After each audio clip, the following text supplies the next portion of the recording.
Hello there guys, and welcome back to Titan Quest Let's Play. This is where we stopped since the last episode, in the village of Bingsan.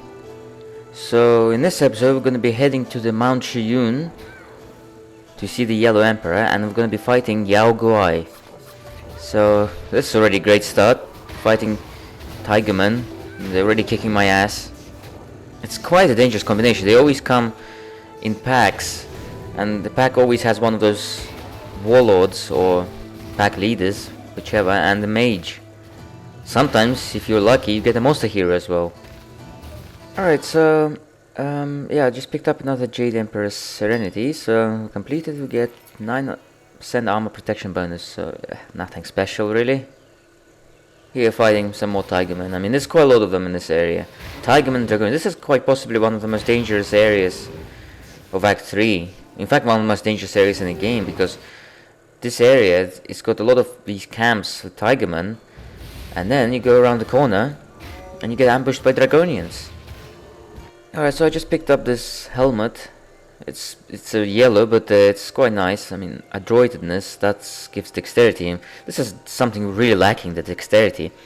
And it's got a higher armor value than our current helmet, so this is a really nice exchange. I mean, increases our DPS, increases offensive and defensive ability. So yeah, we're gonna make that exchange. We just need to find something to put on it. Now, from what we've got, yeah, we are losing a bit on the fire and cold resistances, of course. That's okay.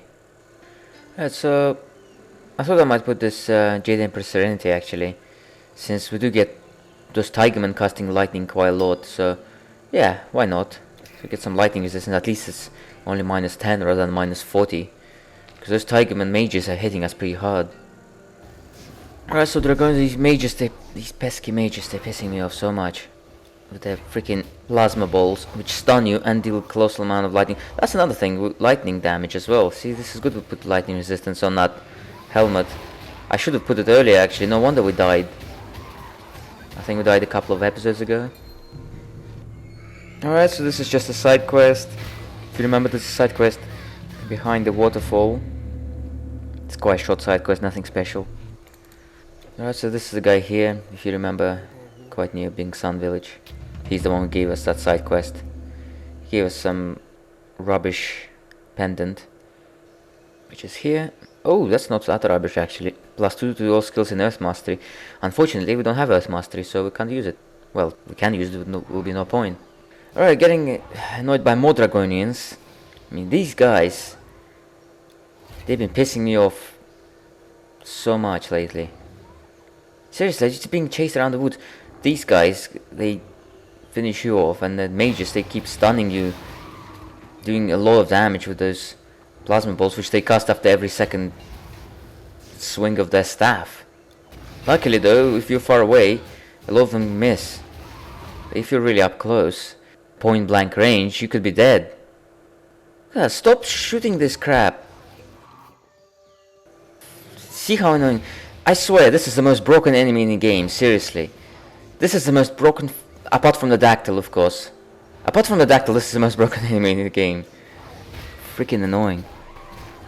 Alright, so we've just leveled up. So let's assign the skill points. As I was saying last time when we leveled up, I mostly want to put in the Bata. See here. Put a couple of points. And also Heart of Frost. These are the two skills I want to get up to the max as soon as possible. Right, for attributes, put one in strength, one in dexterity. We need dexterity for that offensive and defensive ability. Okay, so found Shenong's Dark Medicine. I think that's the third piece now. Let's take a look. Yeah, there we go. Third piece. 5% chance of 3 seconds of stun. It's okay.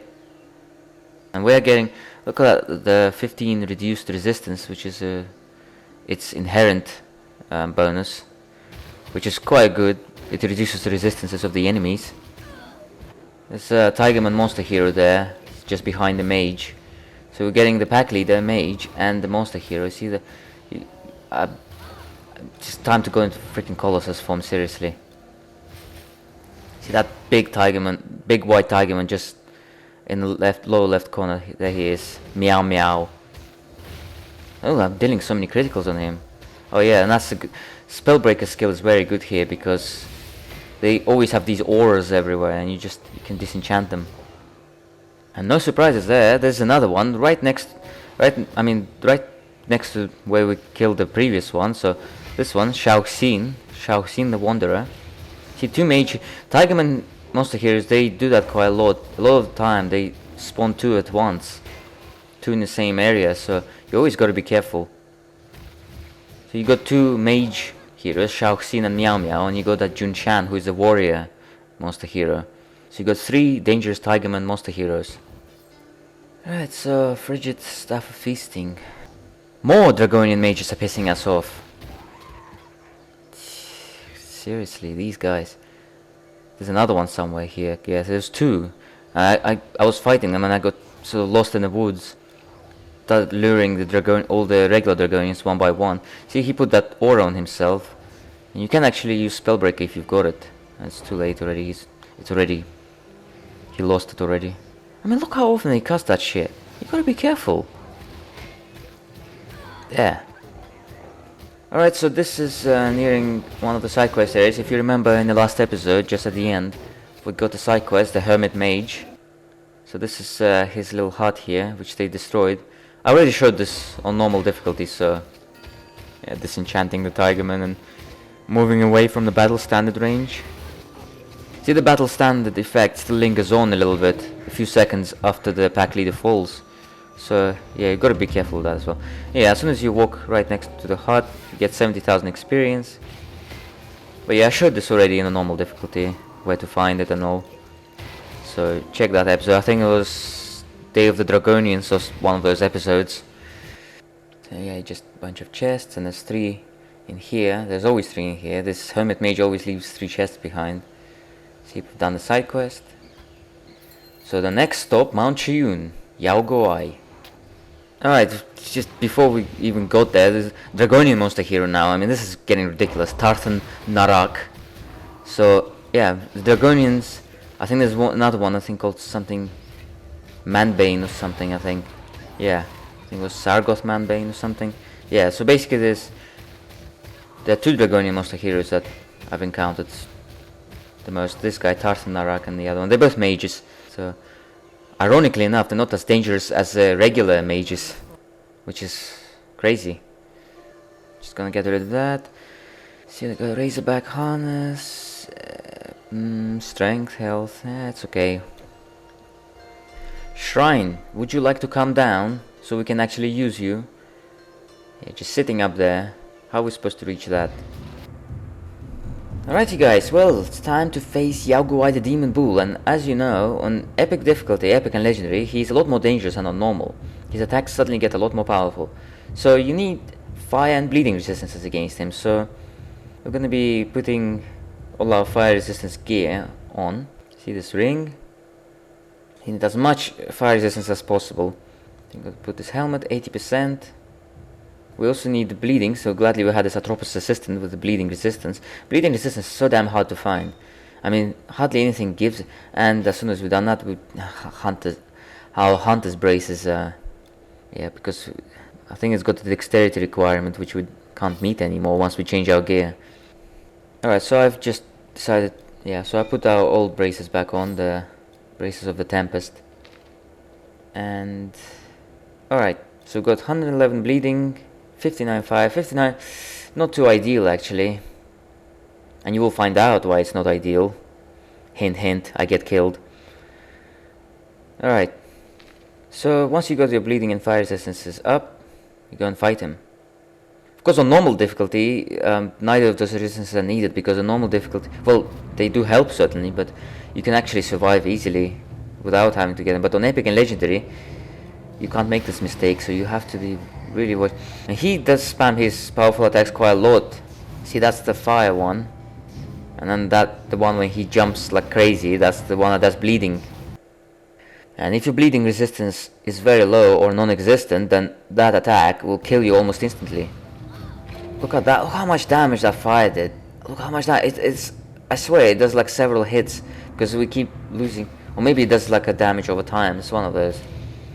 So we're losing quite a lot of health when in this area. And there's other guys that are annoying as well. There's little shadow guys. I mean, they're not dangerous or anything, but they just keep blocking. You know, you need to be able to run away from Yao Guai's dangerous attacks, you know, as soon as possible. See, when he just does a normal whack with his horn, see, that just hit us, and that does gladly.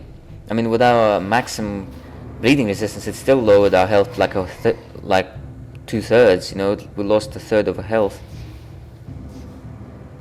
So that's what you're dealing with, you know. So yeah, I'm gonna be fast forwarding this, yada yada yada yada. It's just a boring, long boring fight. And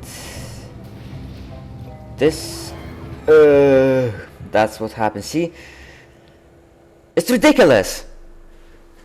Alright, so I went back. See, already I only changed one piece of gear to get some more fire resistance. I'll show you after the fight. I've already been beating it. Didn't want to bore you by having to fight him from all over again. So this is already nearly when he's dying already. I mean, it's quite easy to recognize attack pattern. It's just it catches you unaware because the fire attack is absolutely deadly. If your fire resistance is, if you remember, 59% wasn't even enough. So, and the bleeding attack as well. You need to have your bleeding resistance at maximum. And there we go. Made him burst into flames. Pick that up. And got these primitive chests. And the majestic chest. And he's given us nothing of value. Just some random junk.